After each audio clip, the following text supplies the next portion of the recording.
Now. Now, if I change mine to computer, you should have my computer and me. No, I don't have you. Hang on a minute.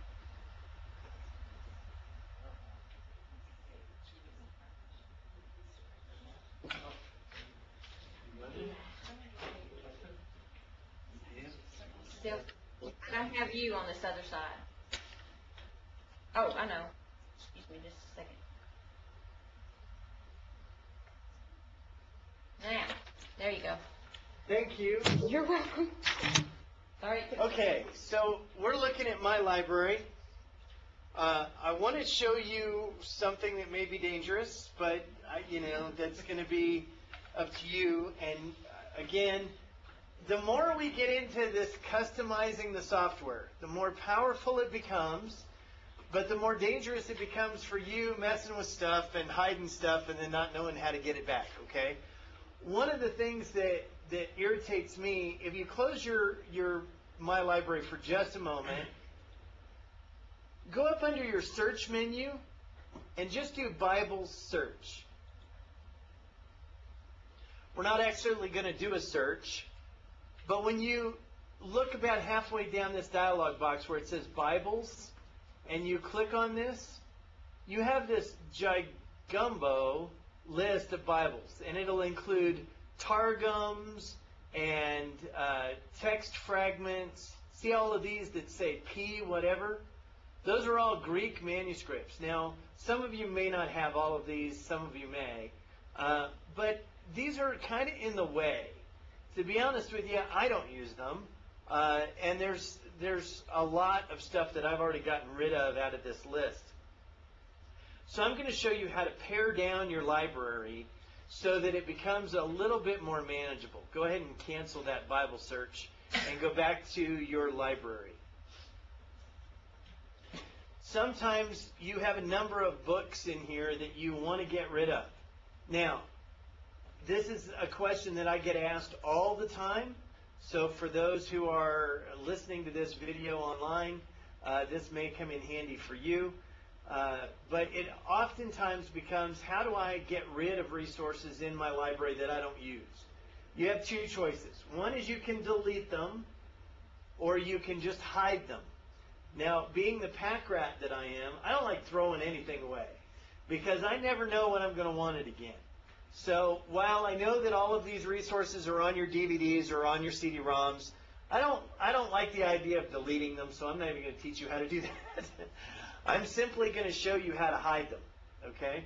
So cancel your My Library, close your My Library,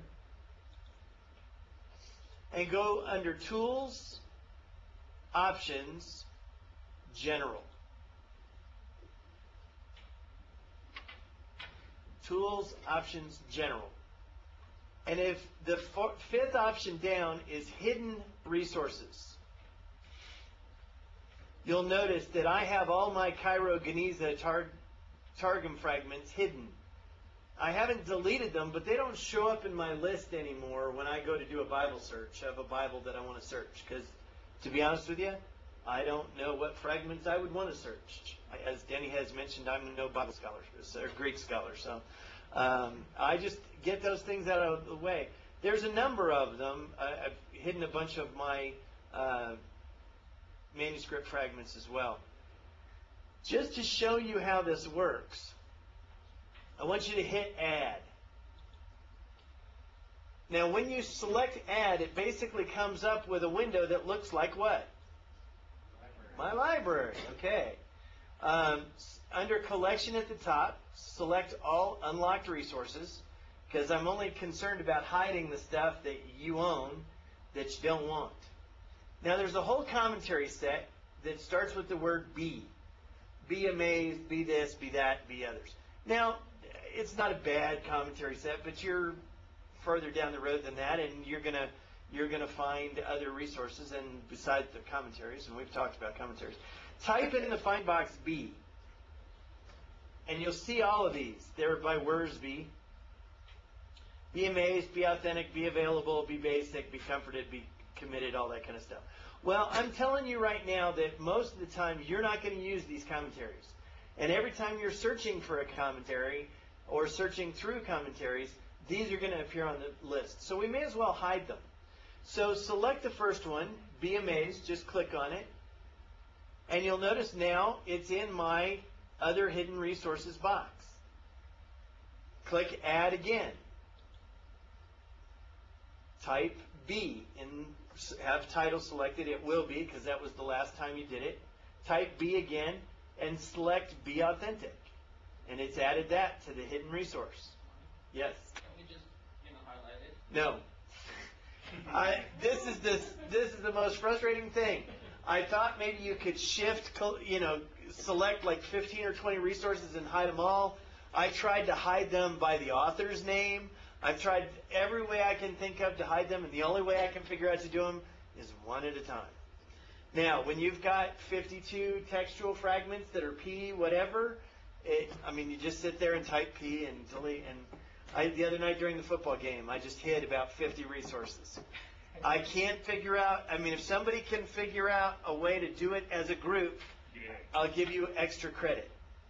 I'll give you at least a half a point of extra credit. No, I'll give you extra credit. I don't know how much extra credit, but I'll give you some extra credit. I can't figure out any other way to do it. So select Add, go back, type B again. Now, this is the other thing that's interesting.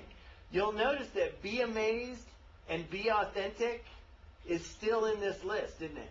Yeah. Now, I've already hidden it once, right? Watch what happens when I click on Be Amazed. I've now hidden it twice. Nice. Do you see in my list how it has Be Amazed twice? So you have to keep track of what you've hidden, at least until you close the resource and start over. If you close this add, here I'm going to do one more. Be Amazed, Be Available. If I close this options dialog box, it will get rid of them in the other resource so I don't have to keep looking at them again. For example, I'm going to just say OK. I've hidden Amazed, Authentic, and Available. So I say OK. I don't want to hide any more right now. Now, if I go back to Tools, Options, General. Hello. Go back to Hidden Resources. Go back to Add. And type in B. You'll notice that those first three that I hid aren't there anymore. So each time you do a group, I got to the point the other night where I would do like 10 or 15, and then I'd start getting confused as to where I left off. So I would just close the whole dialog box and start it over and do some more. But I can click on Be Basic, and I can do Add. Now, many of you will not think this is a big deal, and that's fine. There are some folks watching this on video on the internet that are going to say, yes, because it will get to the point where it's very irritating that you have 87 different Bibles in every Bible search list and every Bible list of stuff. You've got this thing that's a mile long, and you're trying to look for 3 of them. And it's just irritating. So being able to hide them does come in very, very handy. Now, again, understand what's happening. You have not deleted anything. You haven't. All of these resources are still on your hard drive. You just can't get to them anymore unless you come back to this area and unhide them. Now, the way you unhide them is you just select it and say Remove. Now, what you're doing is you're removing it from the hidden list. You follow? So remove doesn't mean delete it from your hard drive. You're just removing it from the hidden list, and it'll become available in your software again. So you may want to do that. That will be very, very handy.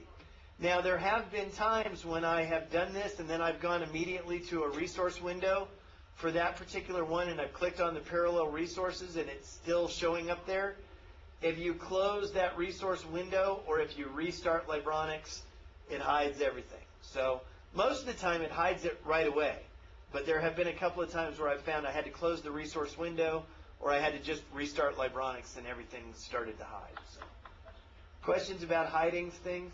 The other thing that you'll want to do is click on this Hide Duplicate Resources. If you have multiple books that have the same name, literally multiple electronic files that have the same name, it'll just hide them and it'll just give you one in your My Library windows and in your search dialog boxes. Questions about hiding things? Okay, go ahead and say okay, and I'll let you guys spend all your free time hiding stuff when you're not playing video games. Go back to My Library. I wanted to show you what ends up being pretty cool.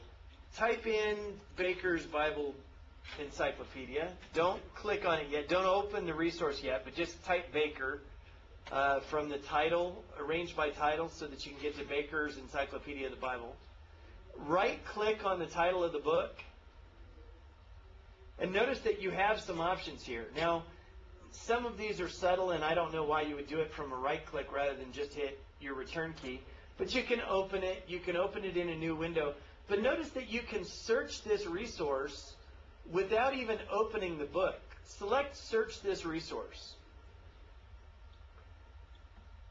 Are we all supposed to have Baker?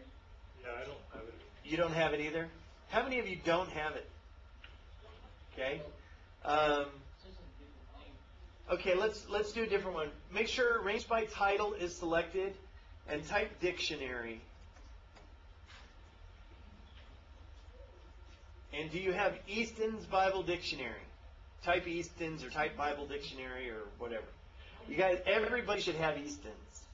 Everybody's got Easton's? Okay, right-click on the title for Easton's and say, search this resource. And type in, let's type in Ephesus. And say search.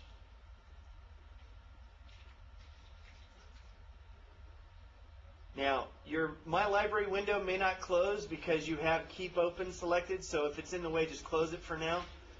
But you'll notice that my search of the Easton's Bible Dictionary returns 74 occurrences of the word Ephesus, and these are all of the search results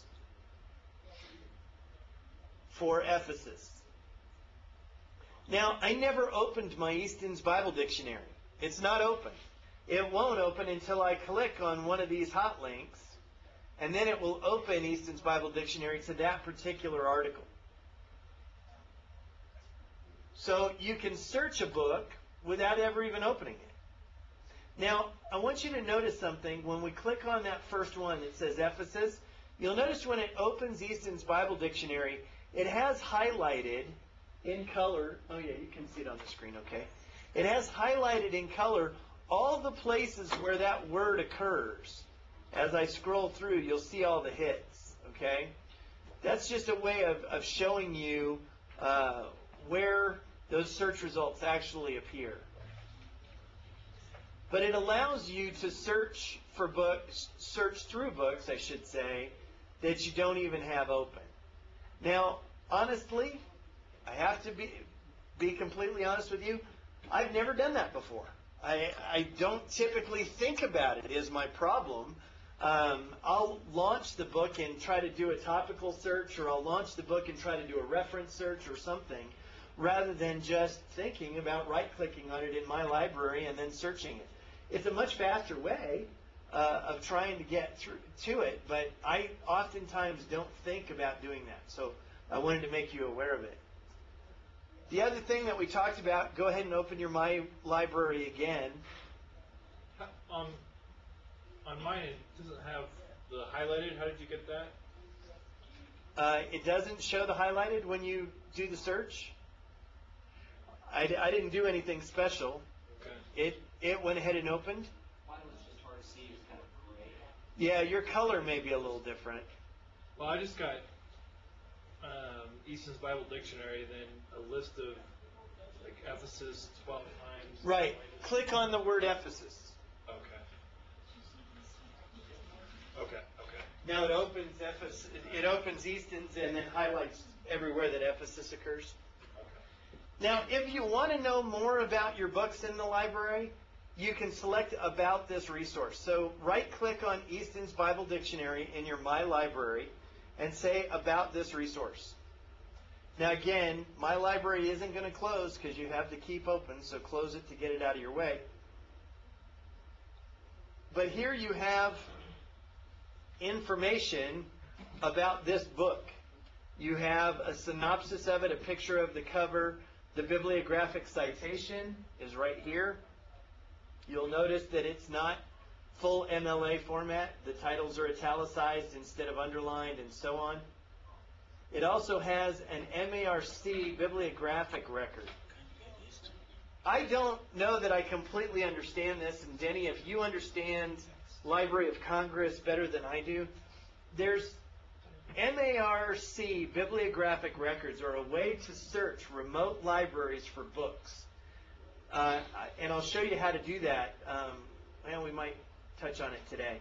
But you can actually search the Library of Congress for books through your Logos software. And you'll get the title and the MARC locator so that you could actually, if you went to that particular library, look it up. It's basically their card catalogs. Now, that may not seem all that exciting to us here in Denver. The one thing that is cool, though, is that we can search the Iliff School of Theology or Seminary library from here. Now, for those of you who know, Iliff is just across town. And we can search their library from within Logos because they are a part of this network. Granted, you guys have already done a lot of your big library research as far as the Doc Hite, just trying to find references for the Doc Hite, for example. But you can do other sources, and obviously you've got lots more papers to write. So now, Iliff tends to be relatively liberal. Denny, would that be? What? They're way out. If Jesus comes again and you are an eyewitness, Yeah. So use their drive-through library access if you can. Can you access the Denver Seminary? No. Iliff is the only local one. But I will show you some ways that you could maybe use the Library of Congress to find books in Denver Seminary, at least take the information with you. Okay, so you've got that information. You've just got all kinds of information here about this book. The copyright, you'll notice this particular book is in public domain. That might be important. If the resource is in public domain, that means you can use it to do lots of other things that you can't use some copyrighted information, and so on. So it shows you what data types are contained inside that resource. It shows you if it's got topical indexes or not. All kinds of information about this particular resource just by right-clicking on the title in your My Library. Now, I said I wasn't going to do this, but I will anyway. If you look at this resource location, you might have to expand it to open it. It's going to show you on your hard drive exactly where this file resides.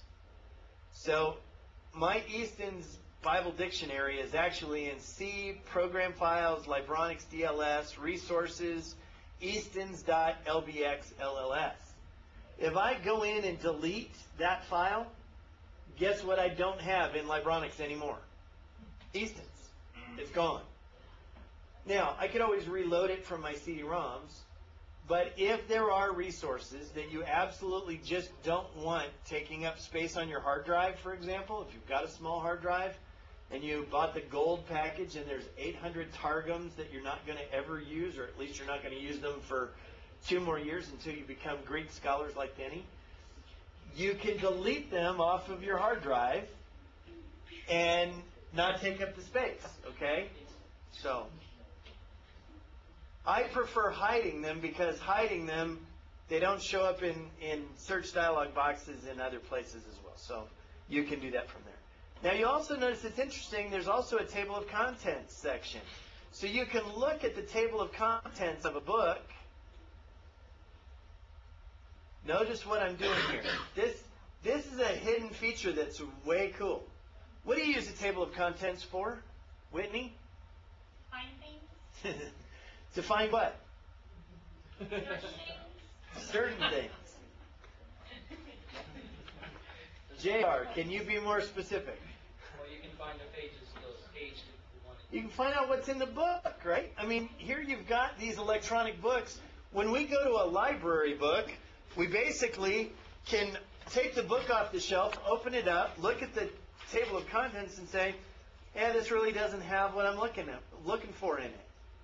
Here, you can look at this table of contents, and since Easton's is a dictionary, you can scroll through and you could find the topic that you want. And notice that these are highlightable, which means that if I scroll down to Galilee under G, or Sea of Galilee, and click on it, it's going to open Easton's to the Sea of Galilee article.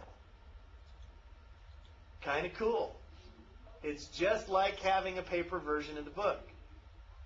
Now, there may be other ways to find that information faster, but this can be good, powerful information. So you have a table of contents for the book electronically right there. Now, I clicked on Sea of Galilee. Easton's Bible Dictionary opened. Where else do I have a table of contents for this book? Eli? At the beginning of the resource? No. When you click the table of contents thing? Right. Toggle Contents pane at the top. And there is my table of contents for Easton's Bible Dictionary. And it works just like it did in that resource window. I can scroll through it and find a topic. Here's giants. And we will note that Genesis 6 is talking about giants. See, I was good. I was thinking loud again. But you can scroll through and get to the indexes of these books. Folks, don't forget your content panel. I forget about it all the time. I'm in a resource and I'm trying to figure out if it has an article on something. And I'm typing Paul and I'm typing Apostle and I'm typing all kinds of things. When, truthfully, if I just popped open the table of contents, sometimes I'd find what I was looking for a lot faster. So don't forget that you can pop this little contents pane open and get to not the index, the table of contents for the book. Okay? Go ahead and close Easton's. Go ahead and close the About resource. So I've shown you how to hide resources, and I've talked about right-clicking. Right-clicking in my library, how many of you had thought to right-click on a title previously and had tried it? No one. There's a big surprise. You don't think about it, but your right mouse button is going to be the most powerful tool in Libronics for you. Click on things, right-click on things. See what it does. Get used to assuming that when you use your right mouse button, you're going to get a whole different list of options than you can get anywhere else. Now, that's not true. Everything that you can get through your right mouse button, you can get to from other menu items. But 90% of the time, it is tons faster to do it from a right mouse click than it is to do it from somewhere else. So get in the habit of right-clicking.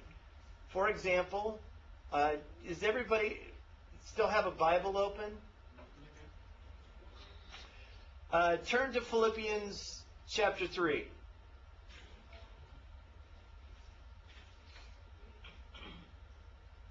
In verse 5, it mentions Benjamin.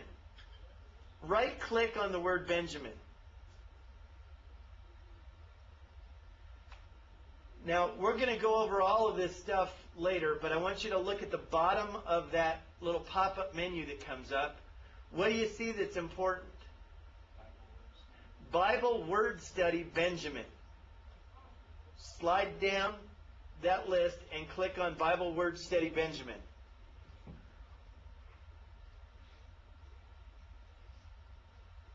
You just did what we've done from the home page. Under Study Word, you just did a Bible Word Study on Benjamin but from the text, rather than close all open home or even opening your home page and typing Benjamin. I am now running on reserve battery. Interesting. Why is that? Oh, because I'm not plugged in. That's usually important. Okay. Do you start to see the power of this? Now, rather than going to your home page, launching your home page, typing in Benjamin, I can just right-click on any English word in any resource, and I can do a Bible word study on it. What's the matter, Mike? You're in Early Church Fathers doing something, and it's not working right? No. Never mind. Don't ask me. Okay. So, I've got all of this information about Benjamin right here. Okay? Go ahead and close that Bible word study. Can you have more than one Bible word study open? Yep. Yeah, if you do another one, it's just going to run another one.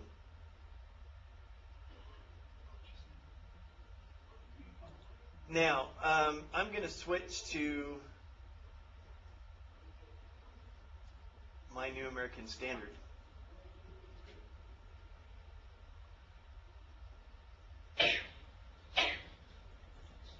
Find another word. Okay, we're still in Philippians 3. False circumcision. Right-click on circumcision. You can do a Bible word study on circumcision. Okay? Now, make sure that you're in your New American Standard Bible.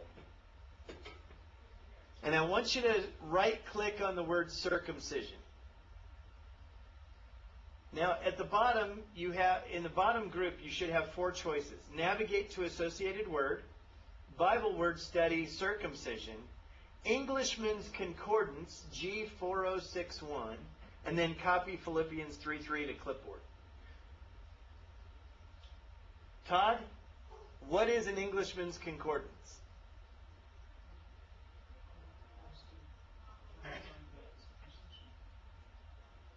First word in verse 5.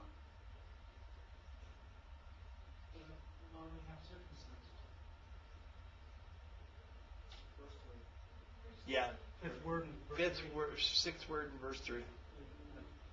What is an Englishman's Concordance? Don't run it. Just tell me what it is.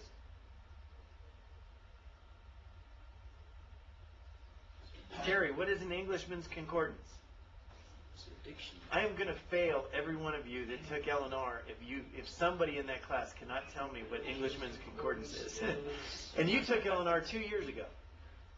What is Englishman's Concordance? Concordance. Isn't that key to the English to show the old Greek words? Yeah, that's right. Jay, are you going to bail them all out? Yeah. It shows the Greek word. Okay, it shows the Greek word. Shows every time that a Greek word is used. Mike, bail them out. It shows every occurrence of that particular Greek word. Every occurrence of a Greek word is found in the Englishman's Concordance. If you want to know where a Greek word appears every single time in the New Testament, use Englishman's Concordance. And so, I've right-clicked on the word circumcision in verse 3. Go down and run an Englishman's Concordance. How's that different than like the Strong's? Well, it doesn't give you all the Strong's numbers and definitions and that kind of stuff, but it's similar. Strong's is based upon the English translation. Right. And they're going off of English words. The Englishman's Greek Is Greek. is totally Greek. Okay. So again, you're talking about a bridge from the English to the Greek. Now, this is based on Strong's numbering. Okay? We do need to understand that. We're in a New American Standard Bible, and we could get to a Greek Englishman's Concordance. Well, how did we do that? We did it because the New American Standard Bible has Strong's numbers embedded in it. Libronics has done that on 3 versions. The New American Standard, the King James Version, and the ESV Reverse Interlinear. Those are the only 3 Bibles that you can do this from. Now that is why I told you earlier to select New American Standard as your default Bible. because it has tools in it that Libronics chose not to put in other versions. So you may like the New King James Version better. Sorry.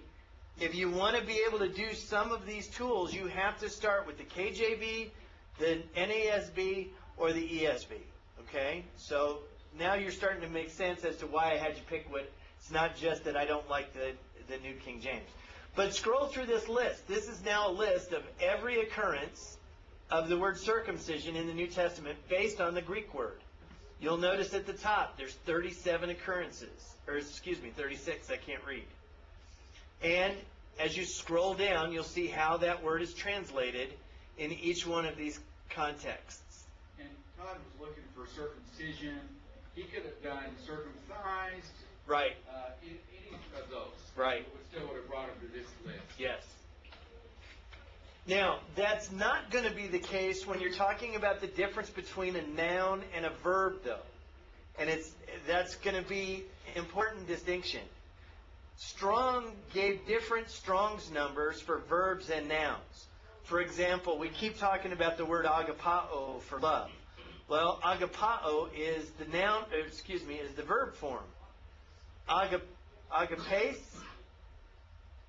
is the noun form of agapao. What's the noun form of agape? It left me. So those are two different Strong's numbers. So if you start with a noun in your English text, it's going to run an Englishman's Concordance based on that Greek Strong's number, and it's going to give you all the noun occurrences of love. Does that make sense? I know I say that a lot, but I want to make sure you understand that. Now, this drives Danny crazy, and it should. And that is because there are words whose roots are the same. So when you're doing word counts, well, I want to know not just the verbs that are agapao, but I would like to know anything else that has the root, the same root at the same time. Well, you have to make the distinction that since it's using Strong's number, if Strong gave it a separate number, it's going to be a separate report. It's just the way it is. Now, I have figured out some ways in the Greek to do what Denny wants. We may get to that at the end of the quarter, but with you guys having a lack of Greek skills at this point, it may just not be beneficial. But we'll probably touch on it. Mike, when I click on in verse 3, circumcision, and I run the Englishman's, I pull up what you did. Now, if I go in verse 2, they're both nouns, right? Because when I go in verse 2, it only pulls up 2. Aha. Why? They different parts of speech.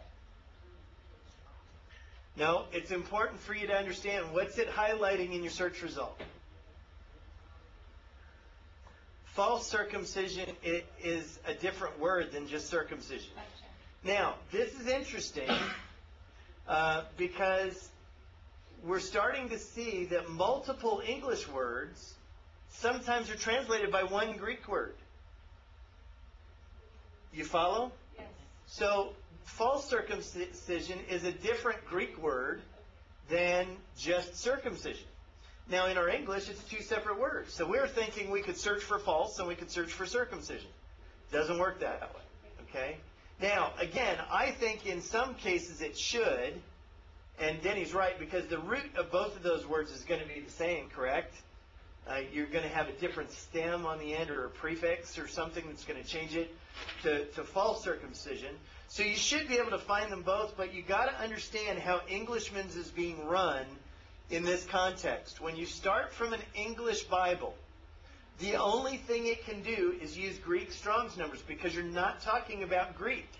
You're talking about a link, a bridge from the English version to the Greek version, and Strong's is a common bridge. Go ahead and close those windows and just get back to your New American Standard Bible. And go up under View in your menu at the top, and you'll notice at the bottom you have two choices: inline Strong's numbers and interlinear Strong's numbers. Just choose inline Strong's numbers for right now. I want to show you that this information is actually hidden in here.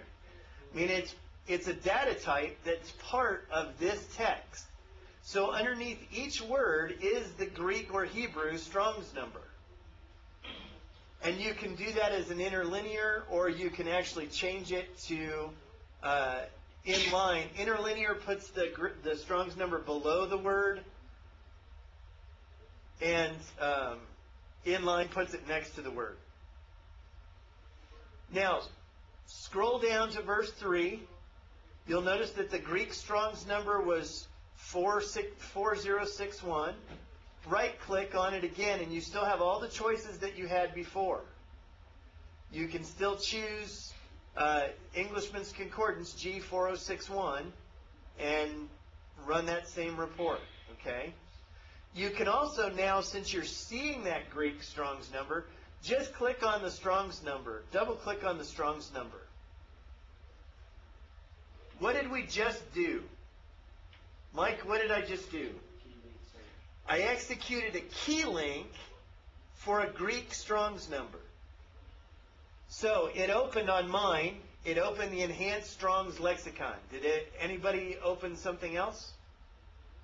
Why did it open the Enhanced Strong's Lexicon, Brett? Because that is the first resource within the list that it is recognizing. And where is that list? Under tools, options, key. Right. Go to Tools, Options, Key Link. And you're going to get your key link options, and under Data Type at the top, select that and scroll down to Greek Strong's number.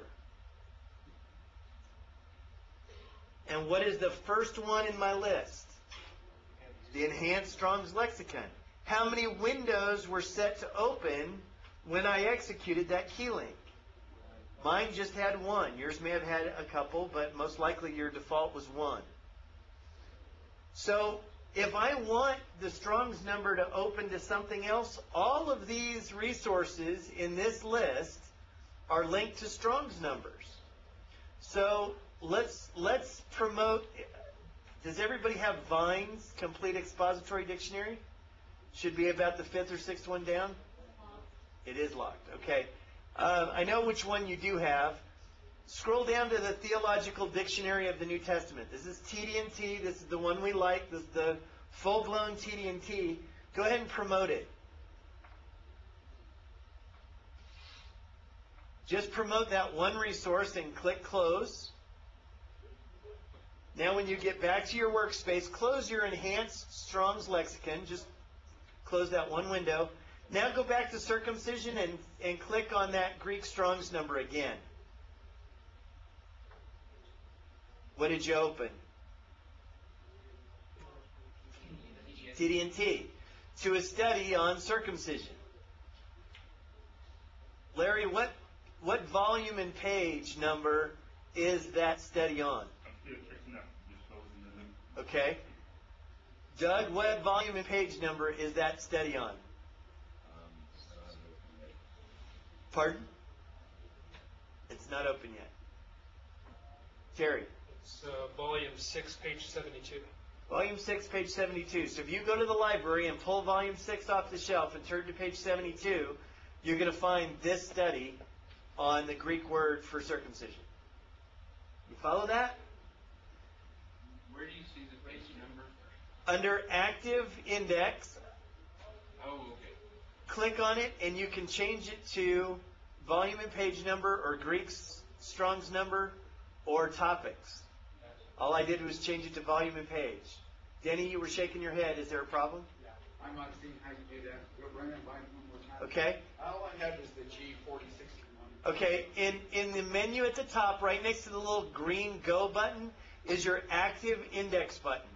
If you click on that, you have some choices, and one of them is volume and page. And when you change it, it changes your current reference to the volume and page number. You can change it back to the Greek Strong's number or whatever. But the reason I used TD&T was to show you that they have included the Greek Strong's numbers in TD&T. Now, I believe I'm correct. Any correct me if I'm wrong. TD&T, You'd be happy to? Yeah, see, I can hear. I may not be a Greek scholar, but I got good ears. TD&T in the print version also contains Greek Strong's numbers, does it not? Or do you know? I don't know. I don't believe so. We need to check that out. I think it's listed in the reference somewhere, but maybe not. Maybe they've just added it. But again, when you go back to Tools, Options, Key Link, any of the books that show up here have Greek Strong's numbers. How do I know that? Because I'm in the data type for Greek Strong's numbers. So it's not showing me every book in my library. It's just saying, these are the ones that use Greek Strong's numbers. Do you want to open any one of these in particular?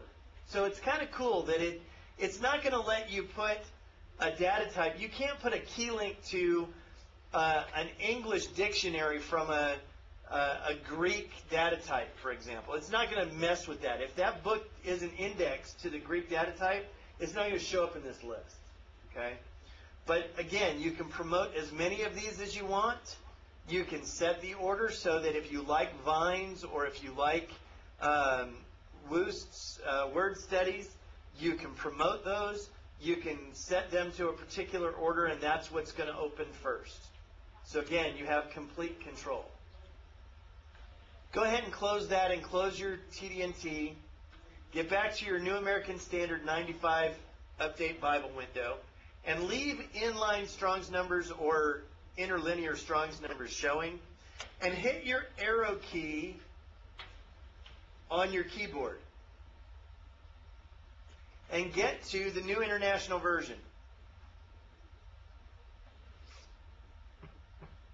Guess what? No Strong's numbers. They're not there. Right-click on the word circumcision in verse 3 in the NIV. I can't do an Englishman's concordance. I can't navigate to a Greek Strong's number. All I can do is a Bible word study for circumcision. Do you see the difference?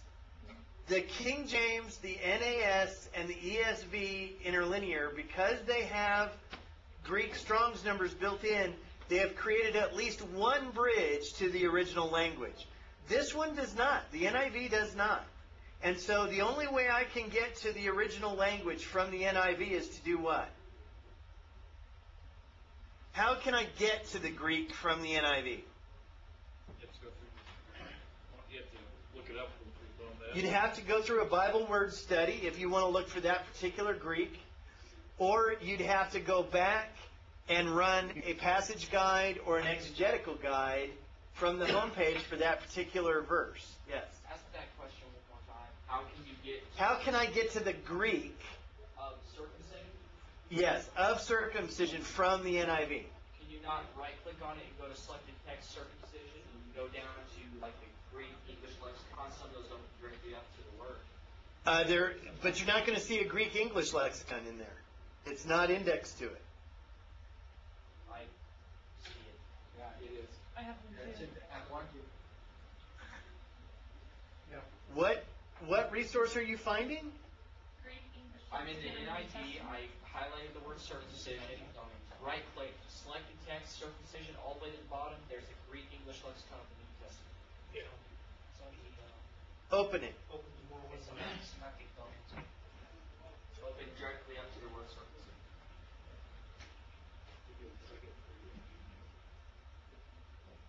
That was in A and G. But they did get to AG. So you get what it called non-biblical.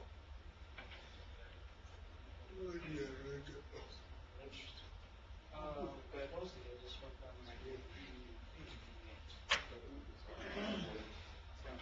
Okay.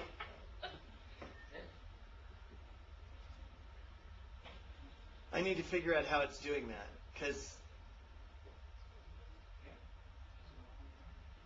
Mike, yeah. when I did the exact same thing, but I went to TD&T, all it did was brought me to the first page of the book. It did Right. not bring me to circumcision. Right. When you are right, there's two reasons why when you do a search, it takes you to the title page of a word. Most of the time, it's going to happen when you're searching for a Greek word, and it's because you're searching for the lexical form of the word versus the manuscript form. If you search for the manuscript form, it's not in TD&T. The lexical form is, the library form or lemma form is, but the manuscript form isn't. I need to figure out how it's getting you to Art and Gingrich from there. I'm pulling up. The only thing I can figure, Mike, is it's pulling up the English resources, and then it's going to Keylink resources, and that's going to some other Greek Keylink resource. No, it shouldn't. But I need to play with that. That's interesting because it shouldn't be able to do that. From the NIV. Because see, mine won't. I mean, I don't Because get. You don't have that in one of your Keylink lists, I'll bet. Well, how many English Keylink resources are those all your English Keylink resources? Well, I've got quite a few marked in mine, so it may be that I'm just not going deep enough. Let me check something real quick. I'm going to change. Yeah, there it is. So I can promote it.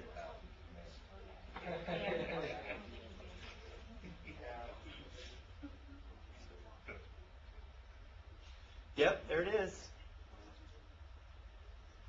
The reason it wasn't showing up in mine is because I had so many English key links already set. You still got to understand how it's finding that Greek word.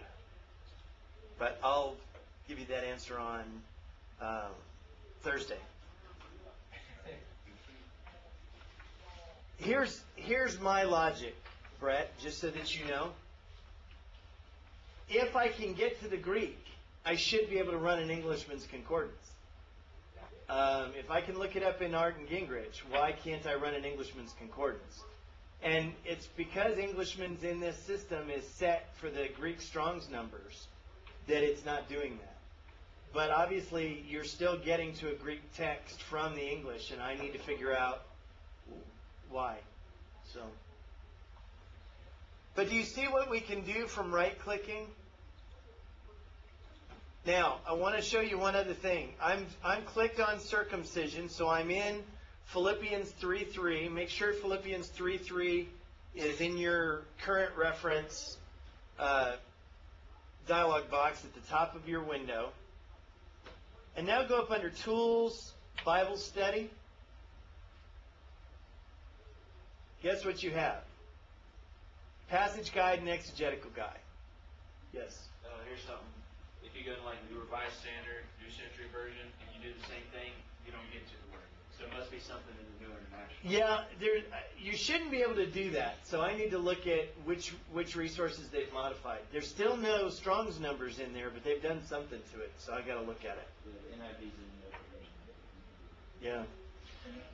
Yeah. Okay, so Tools, Bible Study. What can you run from here? Everything that you can run from the homepage, for the most part, at least the Bible Study section of the homepage. So you can run a passage guide. Just click on it. Click on Passage Guide. It's automatically going to load Philippians 3:3. Now, it actually grabbed a whole pericope and is asking me if I want to use that pericope. I could change it just to verse 3 and hit Go. And it's going to run my passage guide right from here. I didn't have to close anything. I didn't have to open the home page. I can do an exegetical guide or a passage guide right from the verse just by going up to the Tools menu. Cool stuff?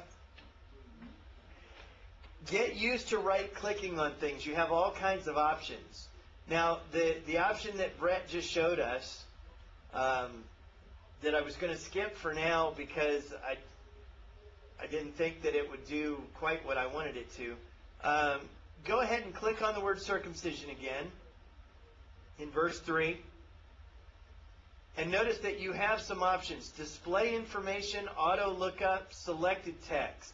Under selected text, you have a number of options. Execute key link is you're familiar with now. Key link summary is going to look at all your key link options and display them in a report. It can also open your key link options for English, so you don't have to go to Tools, Options, Key Link to get there. It's going to automatically open it because this is an English data type. You can copy the word. You can do some searches, and we'll skip those for now. But look at the list at the bottom. The list at the bottom are your key links in order that they show up in your key links options dialog box that you can set. So you can change the order of all of these. But it's a quick way to get to all of these resources. So for example, Oxford Dictionary is in mine. I can try to open it. And there I have an article on page 356 of the Oxford Dictionary of the Christian Church on circumcision. But you can control what's in that list. Remember that. Okay? You're not just stuck with whatever books it wants to give you. It's going to allow you to choose the books you want. Okay? Yes? On mine, it's showing 8 resources there. Can we make that number bigger? Not that I'm aware of. That window is the size that it is. Now, if you wanted to look at more options, you could do that key link summary, and it would summarize all the key links that are in the list. But you don't have control over the number that shows up there. Yes. If you're still in the New American Standard, it actually gives you another option. Whenever you say select the text, it gives you circumcision, and then underneath it gives you the Greek word. And so you can do a search in your Greek key links or your English. Like you're missing that little box that we have. You were in the NIV. Yeah, you're in the NIV. Yeah. Where were you? NAS. Oh, right. I was still trying to show you the options that Brett was showing you. But go ahead and go to the NIV for a second, and you'll notice that you're missing all those Greek options. In the NIV, under selected text, you don't have anything but circumcision. You follow? But in the New American Standard, the King James, and the ESV, you are going to have other options. Because now under selected text, you're going to have circumcision, or you're going to have the Greek word. Now the problem with doing searches from the English in this Greek word is select TD&T, for example.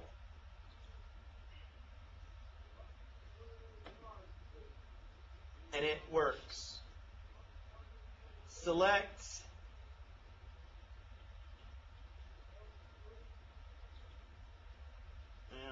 figures I picked a word that it's not going to get to. If you get to a title page instead of the resource, it means that word is not contained in that resource. Okay? Now, does TD&T have a word study for every word in the New Testament? No. I don't think Art and Gingrich claims to cover every word in the New Testament either. Do you know? Do they? I know it's extremely comprehensive, but it may not be every single word. So there's times when you run one of these reports and you just get to the title page. It's just telling you that word isn't in that lexicon or dictionary.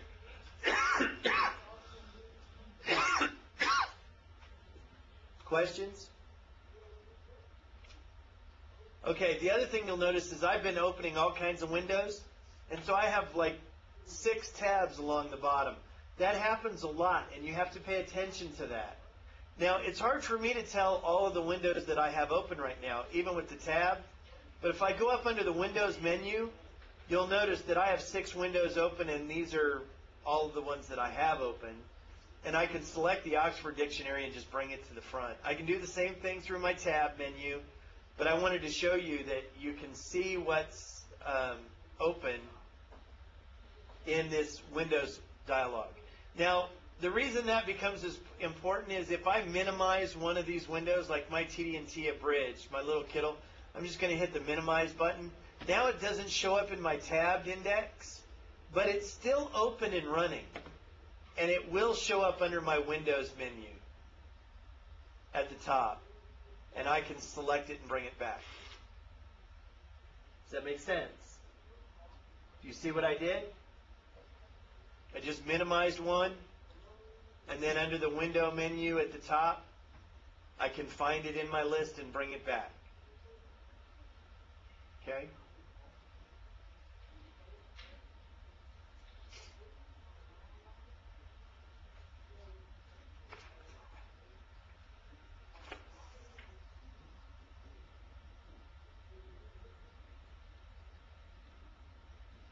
I want you to go ahead and close all and open home. Actually, I'm sorry, just close all. We don't need our home page. If you have a workspace that is just the NAS, the ESV reverse interlinear, and a Greek text, and we haven't done that, have we? All right, so we're going to create a workspace with 3 resources. Open your library. Make sure Keep Open at the bottom is selected. Find your NAS 95 update and open it. Find your ESV reverse interlinear and open it. The New Testament reverse interlinear. And then I want you to find the UBS 4. But I want you to be careful. I want you to make sure to open the UBS 4 interlinear. It'll say INT next to it. I want you to set up your workspace so that you have the NAS on the left, your ESV in the middle, and your UBS on the far right. I didn't tell you that. Should we would you do, say, I don't have interlinear with more columns? Just the regular English Standard Version? No, the ESV reverse interlinear. Which one don't you have?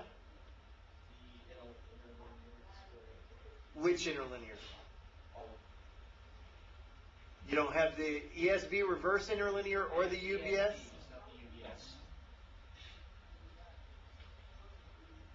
Okay. What's that last one called? The UBS 4. Just type in UBS 4 with the title selected and they're all gray. There's no lock next to them though? Okay. They're on your DVD then. We got to do the location manager on yours. You're missing resources. If there's no lock, you own it. It's just not there for some reason. And I want you to go ahead and chain link all 3 of these together. And then I want you to save this workspace. We're actually going to use this workspace to do some things. Now, you can name workspaces any way you want, but one of the things I've gotten in the habit of doing is naming it for what I have open. You'll notice on my list of saved workspaces, might be a little hard for you to read, but I have one that's NAS 95 and then a dash ESV interlinear dash UBS 4 dash commentaries or vice versa. Sometimes it's better if you can name them that specifically so that you know what the workspace is. Sometimes, I've got one called Greek Syntax Study. Well, I don't remember exactly what resources are in that, and sometimes it's hard to find a workspace that you're looking for because you don't know what is actually open in it. So be specific as you can in your naming.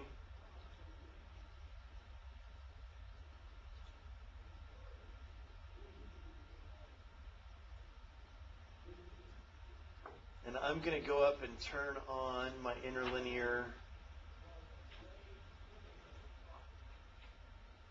stuff so that I have the same defaults that you guys have.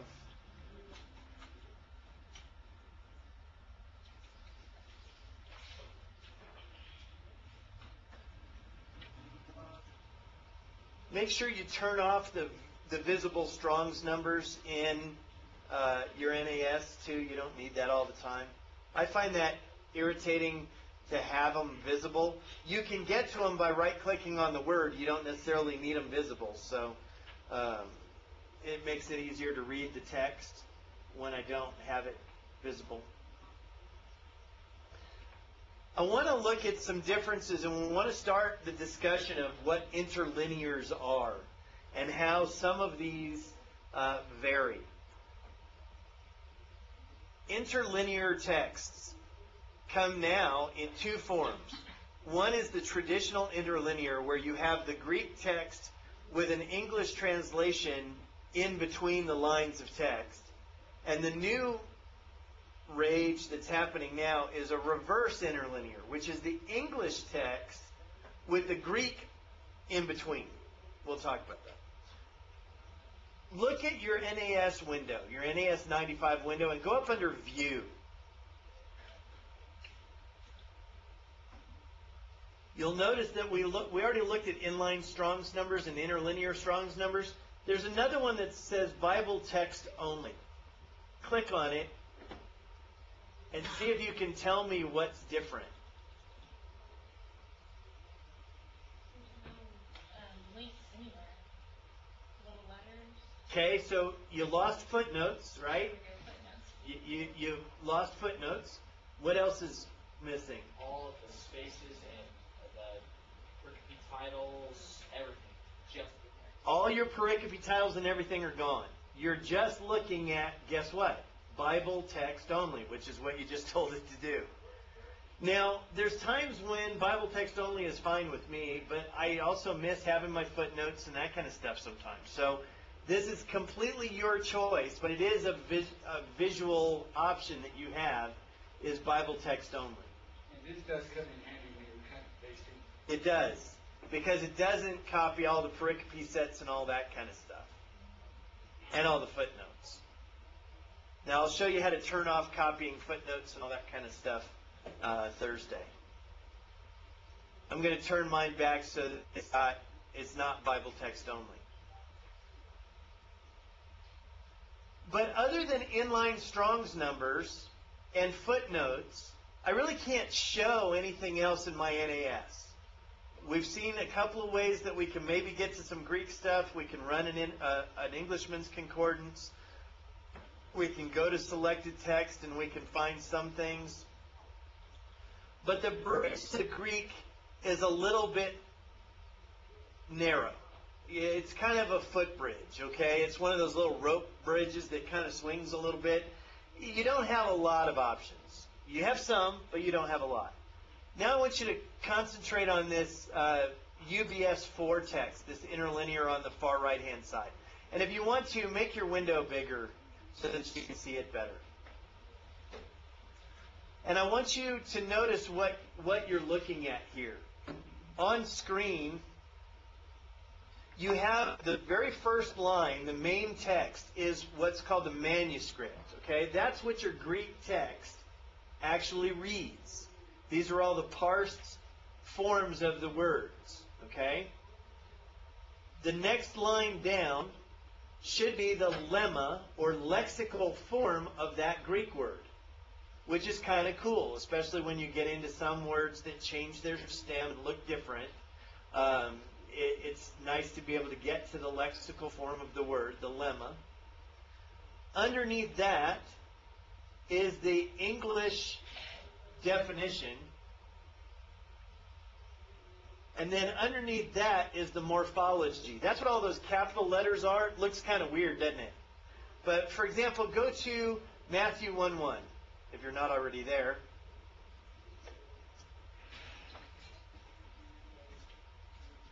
The very first word is biblios. And it's a noun, nominative, singular, feminine. Okay, that's what NNSV means. Noun, nominative, singular, feminine. Now, that parsing is going to become more and more important to you as you get into the Greek, okay? Have you guys started talking about nominatives in Greek class? So you haven't gotten to cases and that kind of stuff yet. That's going to become more and more important as time goes on. But I want you to notice something. If you put your cursor on that word, biblios, in the lower corner, the left-hand corner of the window, it parses it for you. So even if you don't have this morphology visible in your interlinear, if you click on the word, you don't have to click, you just have to hover over the word.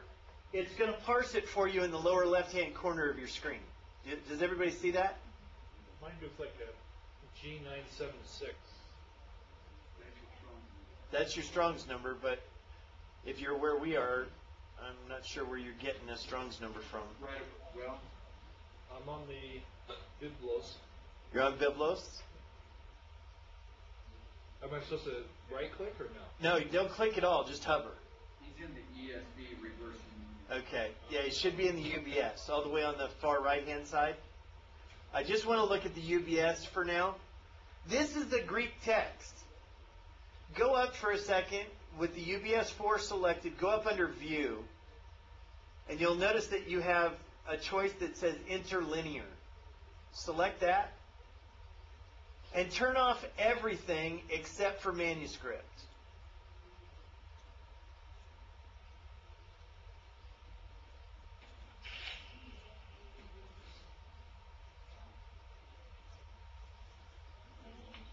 Everything except for what? Everything except for manuscript.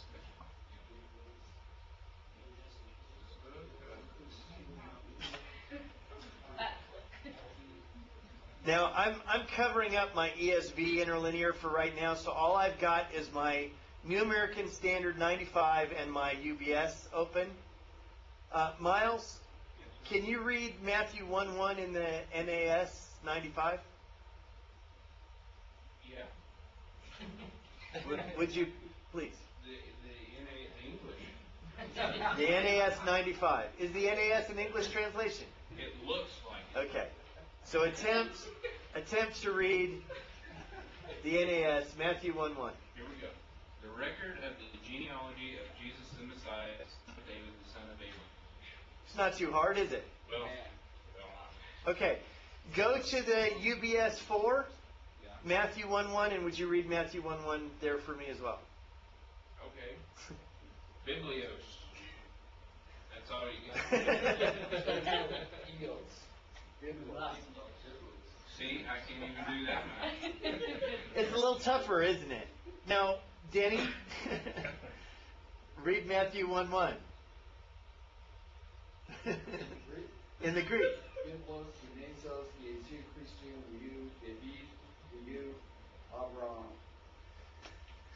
So, for some people, reading the Greek text like this isn't a problem, but for most of us it is, isn't it? Now, go up under View, make sure your Greek text is selected. Go up under View, select the interlinear again, and just select English Literal Translation. So, manuscript and English Literal Translation, and say OK. Ah, that's much better. Now I have the English in my Greek text. So, Miles, now read Matthew 1:1 in your UBS 4. Book of origin of Jesus Christ, son David, son Abraham. That kind of sounds like how I talk. That's much easier, isn't it? Much, much better. Well, we're going to talk about how we're going to start to build bridges so that we can understand what's going on there. What I wanted to show you was that an interlinear stays with the original Greek word order. And in Greek, one of the things that you're going to learn is that word order is not important in Greek like it is in English.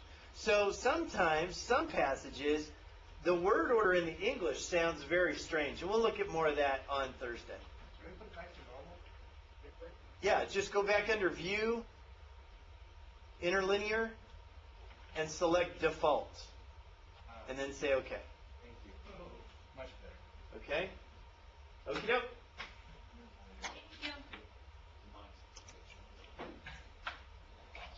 Thank you.